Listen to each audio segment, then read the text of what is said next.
Welcome back to Squawk on the Street.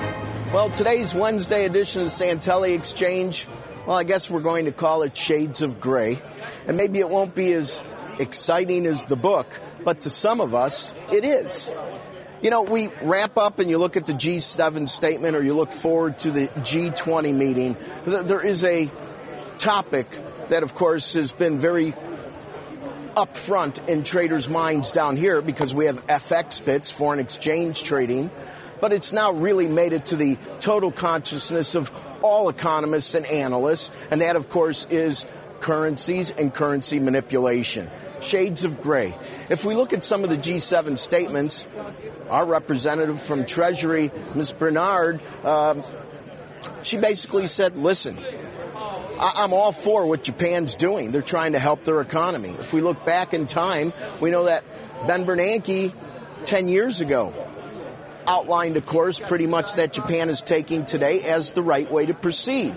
But yet, when you look at countries like the Swiss, who have pegged their currency to a level of 120 against the euro, or you listen to comments, we're going to have him as a guest in about a week, Mexican Bank Governor Agustin Carstens, he is a nervous wreck because of the inflows that he has to deal with at this time where investors are trying to find a place to put their money, highly liquid.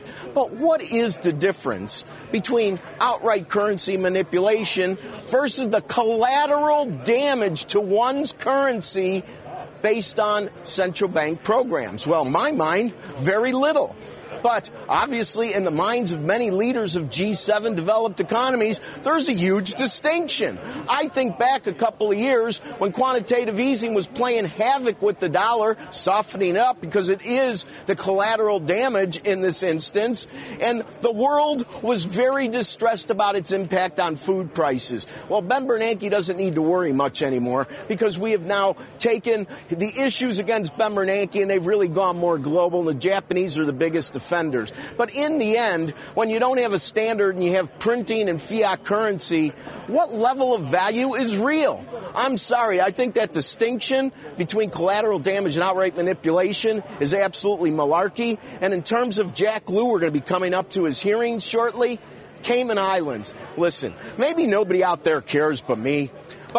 One group, whether it's filibustering or Cayman Islands, it's not good for Mitt Romney, but it's okay for Jack Lew. You know what? It's okay for everybody. I wish these politicians would grow up. They created this horrible tax code, and there's nothing wrong with having your money in the Cayman Islands, even though no politician is going to be upstanding about it when it's their man under the microscope. Please, Washington, just get some bearings, get some GPS, get that voice that says, recalculating, you know, we hear it all when we make wrong turns.